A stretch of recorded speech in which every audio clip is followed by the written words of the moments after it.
This video contains news and analysis related to a recent terror attack in Kashmir. The content may include sensitive visuals and discussions that could be distressing to some viewers. Viewer discretion is advised. We strongly condemn all forms of violence and terrorism. The purpose of the content is solely to inform and create awareness based on verified reports. বাহ এবার হয়েছে স্বাদ হ্যাঁ অপূর্ব স্বাদ এমডিএচ এর চাঙ্কি চাট মশলা জীবনে আসল স্বাদ জাগলো আসল মশলা এসএস এমডিএচ এই মুহূর্তে শুরুতেই বীরভূমের দিকে আমাদের নজর।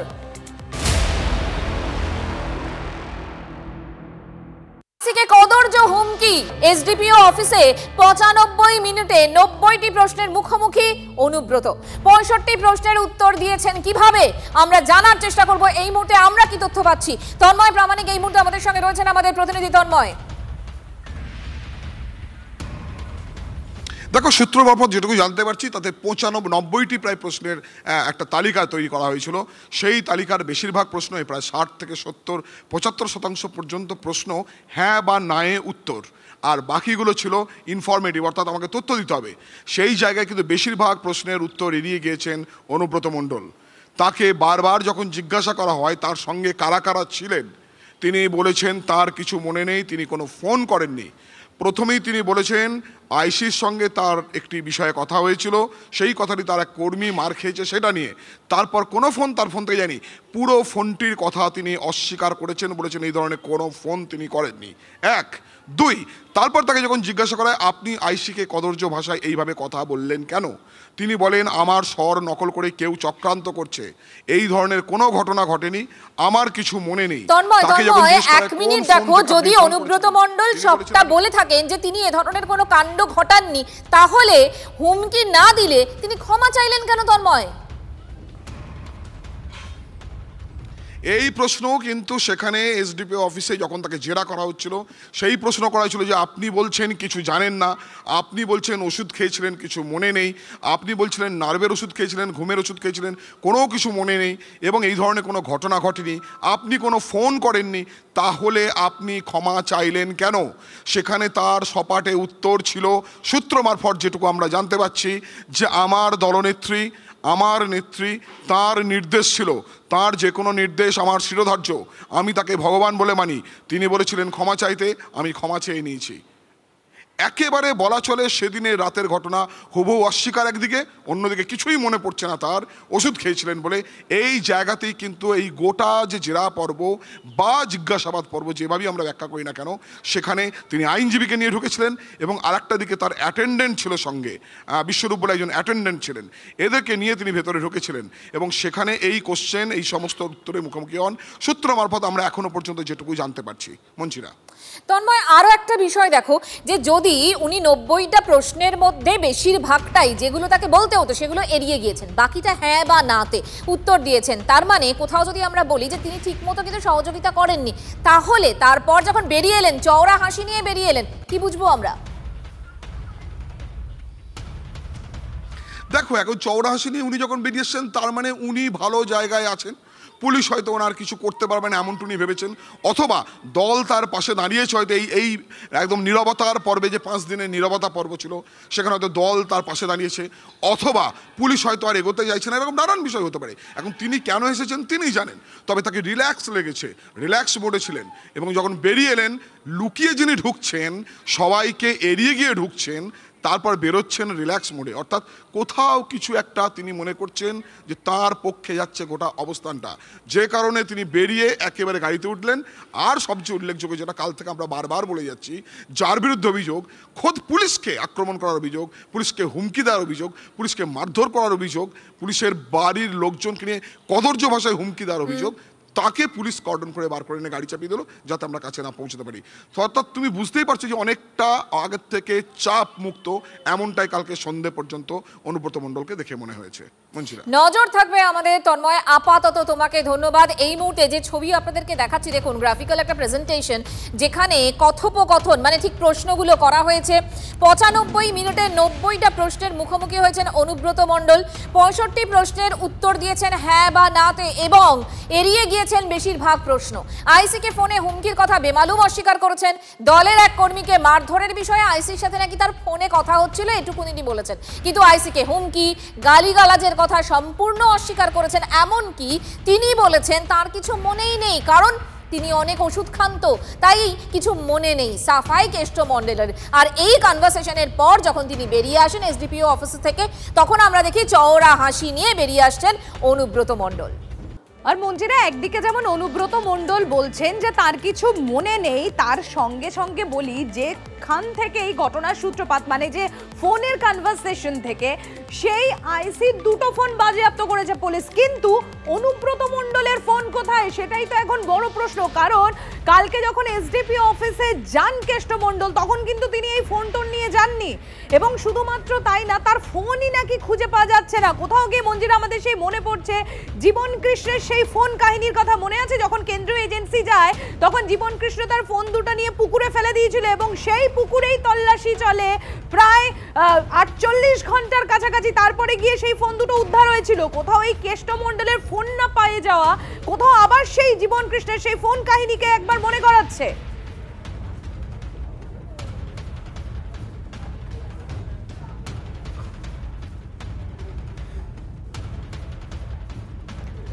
অনুব্রত মণ্ডল বেরিয়ে ঠিক কি বলেছিলেন একবার শোনাই আপনাদের।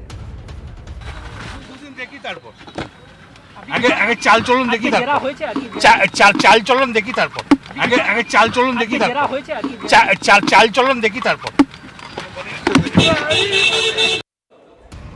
আগে চাল চলন দেখি তারপর। আর এই নিয়ে কি বলছেন বিরোধী দলনেতা শুভেন্দু অধিকারী, শোনাই আপনাদের।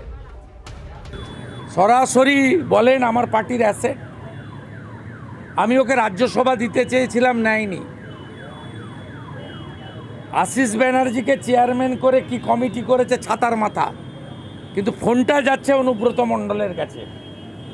স্বাভাবিকভাবে পুলিশ মন্ত্রীর মাথায় হাত, আশীর্বাদ আছে, তার পরামর্শই অনুব্রত ওখানে গেছে। তার ফোন বাজেয়াপ্ত করার কোনো ব্যাপার নেই। ওই বেচারি হালদার হিন্দু বাড়ির ছেলে, তার দুটো ফোন বাজেয়াপ্ত হয়েছে এবং তিনি সাসপেন্ডও হবেন। কোমরে দড়ি বেঁধে টেনে নিয়ে যায়নি কেন? পিটিয়ে নিয়ে যায়নি কেন? পুলিশ অপদার্থ, এটা আরেকবার প্রমাণিত হয়ে গেল যে এত অপদার্থ পুলিশ, যে পুলিশের আধিকারিকদেরকে অত অসভ্য কথা বলার পর অন্য যে কেউ হলে যখন গ্রেপ্তার কেন অনেক কিছু করে ফেলতো, তখন পুলিশ মন্ত্রীর চাপে পুলিশ ক্রিমিনাল লুম্পেন অনুব্রতর পাশে, পুলিশের পাশে না, লোক দেখানো পিছনের দরজা থেকে নিয়ে হাজির করেছে। তারপর দেখবেন দু একদিনের মধ্যে কোথায় কি বেরিয়ে যাবে তার বন্দোবস্ত করে ওই পুলিশের লোকগুলোর 12টা বাজাবে। প্রশাসনের তরফে উনি তো গেছেন, প্রশাসনের তরফে উনি পুলিশের কাছে গেছেন, যা যা স্টেপ নেওয়া সেটা নিশ্চয়ই নেওয়া হবে। কিন্তু আমাদের দলই প্রথম একদম তৎক্ষণাৎ বলা যায় তার বিরুদ্ধে স্টেপ নিয়েছে যে তোমাকে কি জন্য বলেছে এবং ক্ষমা তোমার এই কথা আমরা সমর্থন করি। সম্প্রতি এই কুকথা কাণ্ডে আমরা একজনকে চিনেছি, হিটলার চৌধুরী, যিনি ওই প্রেসক্রিপশনটা লিখে দিয়েছিলেন অনুব্রত মণ্ডলকে। সেই হিটলারিতে ইতিমধ্যেই তীব্র অস্বস্তিতে স্বাস্থ্য ভবন। বিএমওএইচ পদে থেকেও কিভাবে বেসরকারি হাসপাতালে চাকরি করছেন হিটলার চৌধুরী, কিভাবে অনুব্রত ঘনিষ্ঠ মলয় পিটের হাসপাতালে আরএমও হিটলার, প্রশ্ন শুনেই পিঠ টান দিলেন স্বাস্থ্য অধিকর্তা স্বপন সোরেন। কি বললেন তিনি, কি তার জবাব, এই মুহূর্তে শুনুন। আগে ডক্টর হিটলার চৌধুরী এই নিয়ে কোনো কথা বলবো না, এই নিয়ে তিনি বিএমওএইচ এবং ইয়ে হতে পারেন, একই সঙ্গে দুটো পদে কি করে থাকতে পারেন স্যার? সৌরভ আমাদের সঙ্গে রয়েছেন, এই মুহূর্তে কথা বলবো সৌরভের সঙ্গে। সৌরভ, যখন তুমি প্রশ্নটা করলেন তখন এই কর্তা পরিষ্কার এড়িয়ে গেলেন যে আমি কোনো কথা বলবো না। এরকম ভাবে কথা না বললে দায় কি এড়ানো যায় সৌরভ? মঞ্জিয়া, দেখো সেই প্রশ্নই উঠছে, তার কারণ ডক্টর হিটলার চৌধুরী তিনি হেলথ সার্ভিসেসের চিকিৎসক আধিকারিক। সেই হেলথ সার্ভিসেসের ডিরেক্টর হচ্ছেন ডিএইচএস স্বপন সোরেন, যার কাছে পৌঁছে গিয়েছিল TV9 বাংলা। এই ডিএইচএস এর কাছেই সেখানকার রামপুরহাট স্বাস্থ্য জেলা আধিকারিক তিনি জানতে চেয়েছেন, স্যার আমাদের কি করণীয়, দিশা দেখান। দিশা চেয়েছেন স্বাস্থ্য অধিকর্তা, রাজ্যের স্বাস্থ্য অধিকর্তা স্বপন সোরেনের কাছ থেকে, এবং সেই দিশা তিনি দেখাচ্ছেন কি না সেই প্রশ্ন নিয়ে আমরা হাজির হয়ে গিয়েছিলাম ডিএইচএসের কাছে। কিন্তু দেখা গেল যে ডিএইচএস তিনি এই কোভিড আবহে কেন্দ্র যে সতর্কবার্তা জারি করেছে যে 1 মিটার ডিস্টেন্স বজায় রাখবেন, ঠিক সেইভাবে তিনি ক্যামেরা থেকে 1 মিটার ডিস্টেন্স বজায় রাখলেন, এড়িয়ে গেলেন, দৃশ্যতই এড়িয়ে গেলেন। তিনি ওয়াকিবহাল সেটা বোঝা গেল, কারণ তিনি প্রশ্ন শোনার আগেই বললেন এই বিষয়ে কিছু বলবো না, অর্থাৎ তিনি ওয়াকিবহাল, এবং তার কাছে এই বার্তাটা স্পষ্ট যে তার কিছু বলা যাবে না, অন্তত ছবি সে কথা বলছে। মঞ্জিরা, সৌরভ, নজর থাকবে আমাদের এদিকেও। আপাতত ধন্যবাদ তোমাকে। হিটলার চৌধুরীকে নিয়ে যখন এত আলোচনা হচ্ছে তখন এই হিটলার কোথায়? কীর্তিফাঁসের পর থেকেই পাত্তা নেই রামপুরহাট একের বিএমওএইচ হিটলার চৌধুরীর, কিন্তু হাজিরা খাতায় সই রয়েছে তো হিটলারের, খবর তেমনটাই রয়েছে। দপ্তরে না গিয়ে কিভাবে হাজিরা দিচ্ছেন তাহলে হিটলার, এই প্রশ্ন উঠতে শুরু করেছে। আর এবার রাজ্য পুলিশের ডিজি রাজীব কুমারকে চিঠি জাতীয় মহিলা কমিশনে, যে কেন অনুব্রত মণ্ডলের বিরুদ্ধে এখনো পর্যন্ত কোনো পদক্ষেপ নেওয়া হয়নি। একজন উচ্চপদস্থ পুলিশ আধিকারিকের পরিবারকে যদি এমন হুমকির শিকার হতে হয়, তবে সাধারণ মানুষের নিরাপত্তা সেটা কোথায়, কিভাবে পাবে তারা নিরাপত্তা? চিঠিতে জানতে চেয়েছে কমিশন। এবং শুধু তাই নয়, তৃণমূলের এই যে হেভিওয়েট নেতা, তার বিরুদ্ধে কি কি পদক্ষেপ নেওয়া হয়েছে এখনো পর্যন্ত সেই নিয়ে অ্যাকশন টেকেন রিপোর্টও চেয়েছে জাতীয় মহিলা কমিশন। এবং এর জন্য জাতীয় মহিলা কমিশনের তরফ থেকে রাজ্য পুলিশকে 72 ঘন্টার সময়সীমাও বেঁধে দেওয়া হয়েছে। আর এই প্রসঙ্গে অধীর রঞ্জন চৌধুরী এবং শুভেন্দু অধিকারী তারা ঠিক কি বলছেন, কি প্রতিক্রিয়া দিচ্ছেন শোনাই আপনাদের। অ্যাপ্লাই করবে না, জাতীয় মহিলা কমিশন কি করবে? আমি তো জাতীয় মহিলা commission, SC commission, ST commission, NHRC এদের প্রত্যেককে বারবার বলি যে আপনারা অটোনমাস বডি, আপনাদের দায়বদ্ধতা আছে মহামহিম রাষ্ট্রপতির কাছে।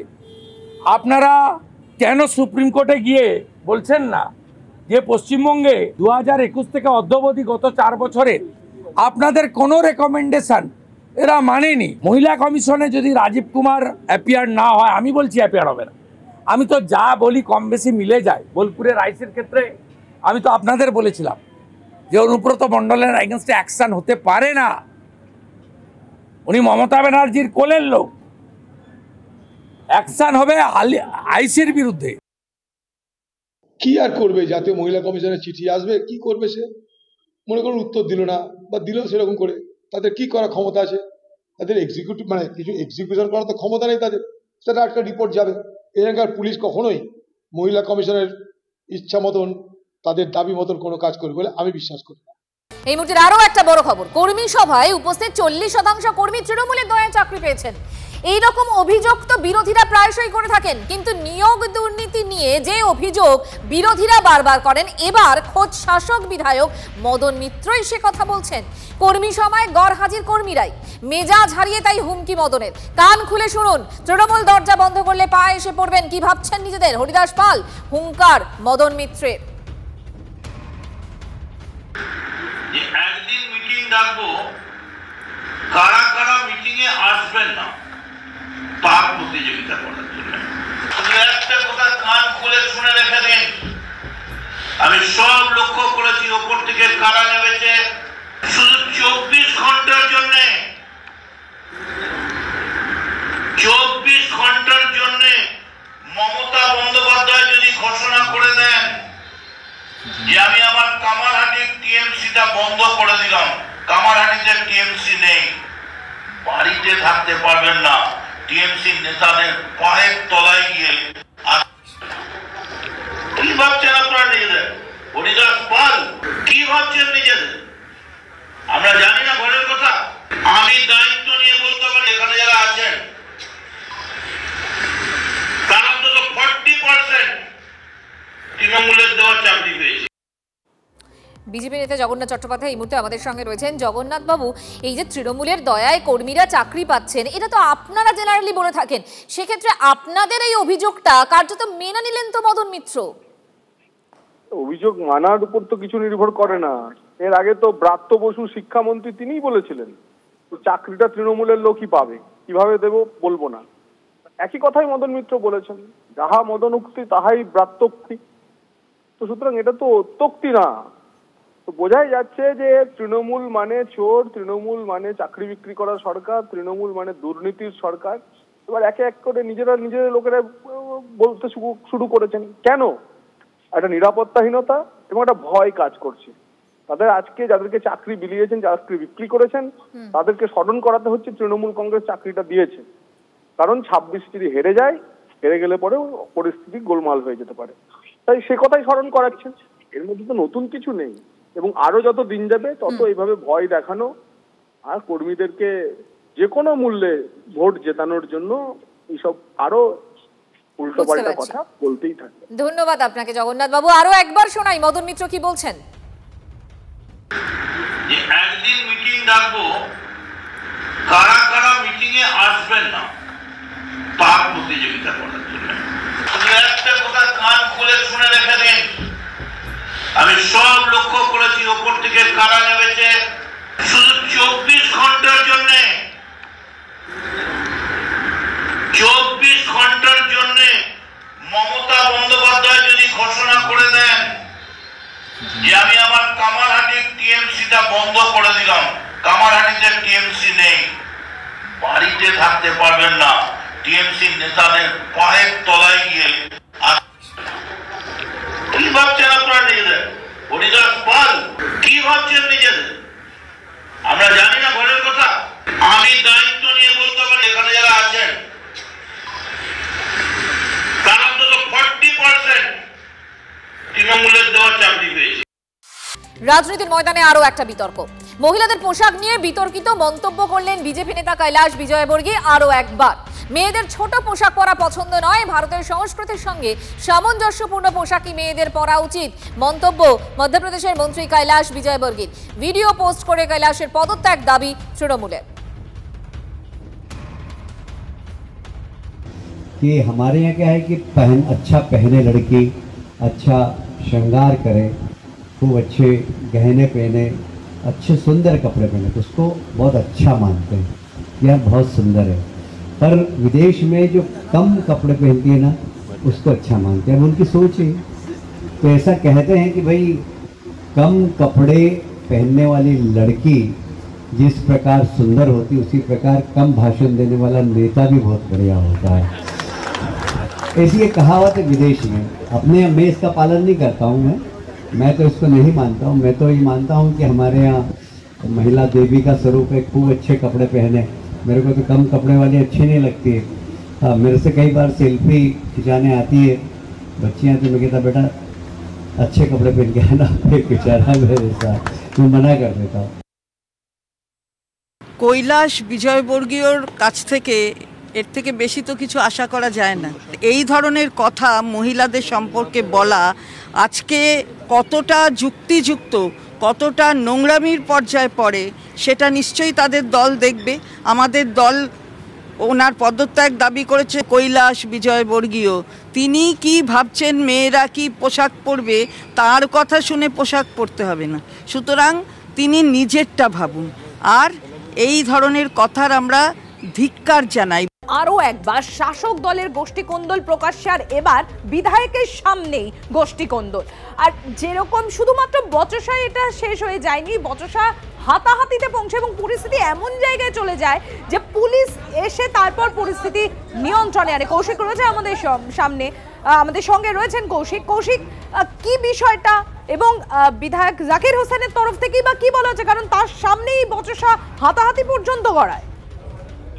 দেখো, যে ঘটনাটি ঘটেছিল জাকির হোসেনের যে দলীয় কার্যালয় এবং বিধায়ক কার্যালয় রয়েছে প্রতাপপুরে, তার বিধানসভা এলাকা, সেখানে তিনি বসেছিলেন। সেই সময় রানীনগর অঞ্চল থেকে অঞ্চল তৃণমূলের সভাপতি এবং অন্য একটি ব্যক্তি আছে, তাদের মধ্যে দীর্ঘদিনের একটি জায়গা সংক্রান্ত বিবাদ ছিল এবং সেই জায়গা সংক্রান্ত বিবাদকে কেন্দ্র করেই দুই পক্ষের মধ্যে প্রথমে সংঘর্ষ বাধে, হাতাহাতি এবং রক্তাক্তি পর্যন্ত হয় এবং সেখানে এতটাই চরমে পৌঁছায় যে রঘুনাথগঞ্জ থানার পুলিশ আসে এবং তারপর পরিস্থিতি নিয়ন্ত্রণে আনে এবং এই ঘটনায় কিন্তু একজন আহত হয়েছেন, তাকে হাসপাতালে চিকিৎসার জন্য নিয়ে যাওয়া হয়েছে। তবে এই ঘটনায় কিন্তু বিধায়ক বিষয়টিকে এড়িয়ে যাওয়ার চেষ্টা করেছেন। একটি জায়গা সংক্রান্ত বিবাদ ছিল, যারা দুইজনেই কিন্তু জাকির হোসেনেরই অনুগামী, দুইজনই তৃণমূল কর্মী। একজনের হচ্ছে রানীনগর অঞ্চল তৃণমূল। কৌশিক, ধন্যবাদ। আমরা 82 শতক জায়গা নিয়েছি, সেই জায়গায় ওরা রেকর্ড করতে দিবে না অবৈধভাবে, ওই জায়গাকে আটকে রেখেছে। বিএলআরওকে রেকর্ড করতে দিবে না বলে। আমরা যখন ওখানে বিএলআরওতে যাই, তারপরে ওখান থেকে এসে আমাদের এমএলএ সাহেব জাকির দা উনি ডেকেছিলেন ফায়সালা করার জন্য, এখানে এসেছিলাম। এখানে এসে আমাদের উপরে চরমভাবে অত্যাচার করলে মেরেছে খায়রুল দলের লোক, খায়রুল, শাহাদাত আর এই প্রধান। পরের খবর, মুর্শিদাবাদের শামশেরগঞ্জে বাবাজ খেলে খুনের ঘটনায় চার্জশিট পেশ 13 জনের বিরুদ্ধে। 900 পাতার চার্জশিট পেশ সিটের। হিংসার মাঝে ডেকে নিয়ে এসে পিটিয়ে খুন উল্লেখ চার্জশিটে। গ্রামে হামলায় বাধা পেয়ে খুন উল্লেখ সিটের চার্জশিটে। বাবা ছেলে খুনের 55 দিনের মাথায় এই চার্জশিট পেশ করা হলো। সুজয় এই মুহূর্তে আমাদের সঙ্গে রয়েছেন, আরো ডিটেইল জানবো। সুজয়, এই যে চার্জশিট পেশ করা হলো, এতে কোন কোন বিষয়গুলো উল্লেখ করা হয়েছে? দেখো, এই ঘটনার প্রথমে জানাই, এই ঘটনার তদন্তভার নিয়েছিল কিন্তু সিট, অর্থাৎ বিশেষ তদন্তকারী দল গঠন করা হয়েছিল। তারাই তদন্ত করে 55 দিনের মাথায় চার্জশিট দিল। এবং যেটা গুরুত্ব দেওয়া হয়েছে যে এই ঘটনা কোনো পূর্ব পরিকল্পিত নয়, তবে কয়েকজনের সঙ্গে তাদের ব্যক্তিগত জমি সংক্রান্ত বিবাদ ছিল, কিন্তু তাদেরকে সেই কারণেই হত্যা করা হয়নি। সেই সময় হরগোবিন্দ দাস বা চন্দন দাস তাদের পাড়াতে গোলমাল হচ্ছিল, অশান্তি হচ্ছিল। সেই সময় তারা গ্রামে হামলার বাধা দিতে আসেন। বাধা দিতে আসলেই যে জনরোষ বা যে যারা সেখানে যুক্ত হয়েছিল, যারা সেখানে লাঠি বিভিন্ন অস্ত্র নিয়েছিল, তারা গণপিটুনি দেয় এবং তার জেরেই মৃত্যু হয়েছে। এবং সেই ঘটনাতেই 900 পাতা চার্জশিট এসআইটির তরফ থেকে, অর্থাৎ বিশেষ তদন্তকারী দল তাদের তরফ থেকে দেওয়া হয়েছে। এবং সেখানে 50 জনের বেশি সাক্ষীদের বয়ান, সেই বয়ানের কথা উল্লেখ করা হয়েছে সিটের তরফ থেকে। ধন্যবাদ। জম্মু কাশ্মীরে দাঁড়িয়ে 1 মাস আগের অপারেশন সিঁদুরের কথা মনে করিয়ে দিলেন আরো একবার নরেন্দ্র মোদী। অপারেশন সিঁদুরের কথা শুনলেই ভয় পাচ্ছে পাকিস্তান। ভাবতেও পারেনি যে 100 কিলোমিটার ভিতরে সন্ত্রাসের প্রাসাদ গুড়িয়ে দেওয়া হবে। হুঙ্কার প্রধানমন্ত্রীর। आज 6 जून है, याद कीजिए 1 महीने पहले, ठीक 1 महीने पहले 6 मई की वो रात पाकिस्तान के आतंकियों पर कयामत बरसी थी।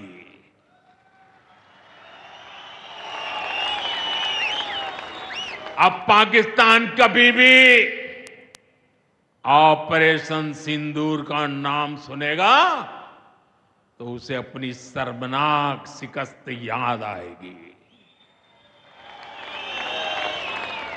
पाकिस्तानी फौज और आतंकियों ने कभी सोचा नहीं था कि भारत पाकिस्तान में सैकड़ों किलोमीटर अंदर जाकर के आतंकवादियों पर इस तरह वार करेगा। बरसों की मेहनत से उन्होंने आतंकी जो इमारतें बनाई थी वो कुछ ही मिनटों में खंडहर में बदल गई है।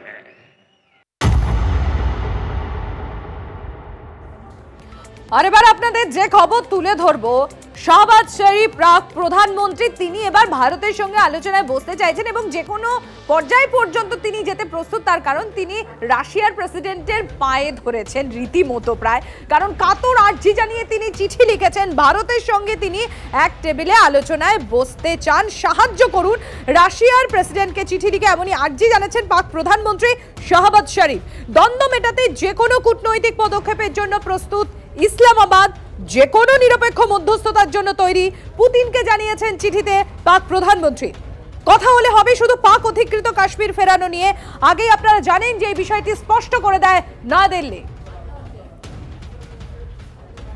অপারেশন সিঁদুর নিয়ে প্রশ্ন তুলেন আরো এক তৃণমূল নেতা। পাকিস্তানের সঙ্গে সেটিং করে অপারেশন সিঁদুরের পরিকল্পনা কেন্দ্রের মন্তব্য তৃণমূল বিধায়ক ও পশ্চিম বর্ধমান তৃণমূলের সভাপতি নরেন্দ্রনাথ চক্রবর্তী।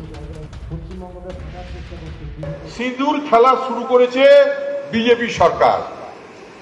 গোটাটাই যুদ্ধ খেলা, গোটাটাই নাটক।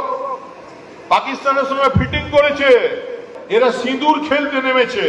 কিন্তু এই সিঁদুর বাঙালির রক্তে, এই সিঁদুর মায়ের শীতে আছে।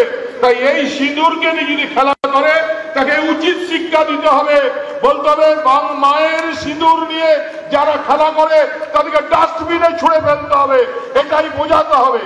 আর এর অঙ্ক অনেক দিন থেকে শুরু হয়েছে। ভারত বিদ্বেষী বিষ ছড়ানোর চেষ্টা করছে তৃণমূল। নরেন্দ্রনাথের এই মন্তব্য শুধু নিন্দাজনক নয়, দেশ বিরোধীও। দুঃখের বিষয়, শুধু নরেন্দ্রনাথ নয়, মুখ্যমন্ত্রী অপারেশন সিঁধু নিয়ে আপত্তিকর মন্তব্য করেছেন। তৃণমূলের তোষণের রাজনীতির এটাই প্রমাণ। সোশ্যাল মিডিয়ায় পোস্ট সুকান্ত মজুমদারের। যদি এমডিএইচ কিচেন কিং কিচেনে থাকি তো আমরা যা ইচ্ছে তৈরি করতে পারি। বেগুনের ভর্তা, আলু কপি, ভিন্ডি মশলা, আরো অনেক কিছু। MDH